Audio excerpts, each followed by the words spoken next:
अभी अत्रि ऋषि की तपस्थली अत्रि गुफा की तरफ जाते हुए। रास्ता बहुत दुर्गम है।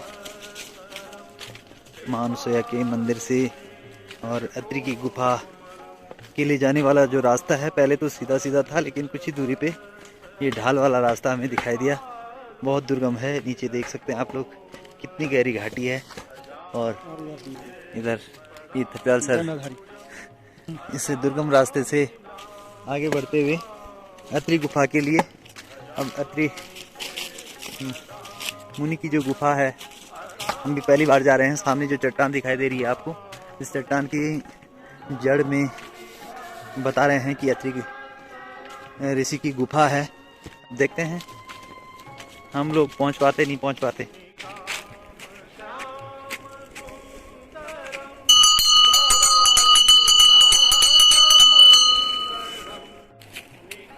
ये देख लीजिए, आप देख सकते हैं कितनी खतरनाक घाटी है। ये तो बांस के बड़े बड़े पेड़ हैं जिनकी वजह से नीचे साफ दिखाई नहीं दे रहा है, वरना अगर ये नंगी पहाड़ी होती तो इस रास्ते पे चलना हमारे लिए बहुत मुश्किल हो जाता, क्योंकि नीचे देख करके हम शायद अपना बैलेंस खो बैठते, घबरा जाते या डर जाते। आगे चलना हमारे लिए बहुत कठिन हो जाता। रास्ता बहुत दुर्गम है, लेकिन फिर भी पौराणिक रास्ता है। कभी इस रास्ते से अत्रि महाराज माँ अनुसुईया से मिलने जाते होंगे, या माँ अनुसुईया अत्रि महाराज से मिलने आती होगी।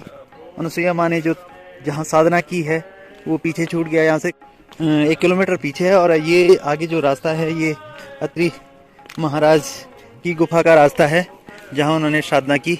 ये नीचे नीचे आपको जो घाटी दिखाई दे रही है, ये घाटी बता रही है कि कितना वीरान और सुनसान एरिया है ये।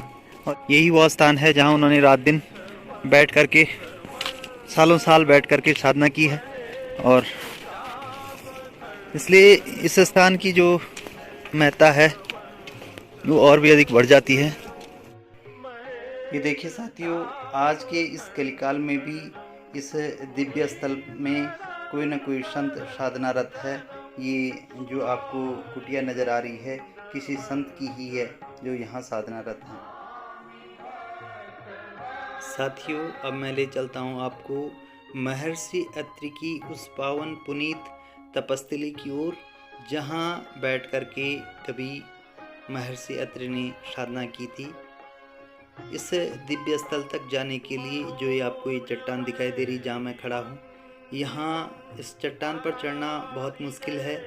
ये सांकल लटकी भी है, सांकल के जरिए इसको पकड़ते हुए ऊपर चढ़ना होता है। और बहुत मुश्किल से ऊपर चढ़ने के बाद दो चट्टान के बीच से एक पतला सा सकरा सा रास्ता मिलता है, जिस पर चलना बहुत मुश्किल होता है। पेट के बल सरकते हुए आगे बढ़ना होता है। और अभी आपको दिखाई देंगी वो दो चट्टानें, जिनके नीचे से मैं पेट के बल सरकते हुए आगे बढ़ूँगा। तो ये देखो, मैं दूसरे साइड आ गया हूँ और ये चट्टान आपको दिखाई दे रही हैं। दो चट्टानों के बीच पेट से सरकते हुए मैं यहाँ पहुँच गया हूँ और यहाँ से अब आगे बढ़ रहा हूँ। बहुत धीरे धीरे चल रहा हूँ। आपको मेरी चाल से स्पष्ट लग रहा होगा, महसूस कर रहे होंगे आप कि नीचे गहरी खाई है। नीचे देख कर के हालत ख़राब होना स्वाभाविक है। यही वह दिव्य स्थल है जिस स्थान पर महर्षि अत्रि साधनारत रहा करते थे, जहाँ मैं माथा टेक रहा हूँ। यहीं पर रह कर के महर्षि अत्रि ने साधना की है, तपस्या की है। उनकी तपस्थली को नमन करते हुए मैं आगे बढ़ रहा हूँ। साथियों, इस दिव्य स्थल तक पहुँचना बहुत मुश्किल है, लेकिन फिर भी अगर मन में श्रद्धा है तो मेरे जैसे लोग आसानी से पहुँच ही जाते हैं। और लोग श्रद्धा से इतने दुर्गम रास्ते पर चल कर के भी महर्षि अत्रि की तपस्थली तक पहुँच जाते हैं और इधर से इस तरह से आगे बढ़ते हैं। और आगे बढ़ कर के ये जो रास्ता है, इस रास्ते से ऊपर बढ़ते हुए ऊपर वाले इस रास्ते में आने के बाद इस नदी पर जो ये सदियों से झरना बहते आ रहा है, इस झरने के पीछे से ये रास्ता है। ये झरना गवाह है महर्षि अत्रि की साधना का, क्योंकि इसी को साक्ष्य मान करके महर्षि अत्रि यहाँ साधनारत रहा करते थे और यहाँ पीछे से नीचे जाना होता और नीचे से फिर नदी पार करके वापस आना होता है। बहुत अच्छा लगा आपको, आप सबको यह दिव्य दृश्य दिखाकर मुझे महद आनंद की अनुभूति हो रही है। मैं परमपिता परमात्मा से प्रार्थना करता हूँ कि भगवान दत्तात्रेय, माँ अनुसुईया और महर्षि अत्रि की तपस्या का फल आप सबको मिले। धन्यवाद।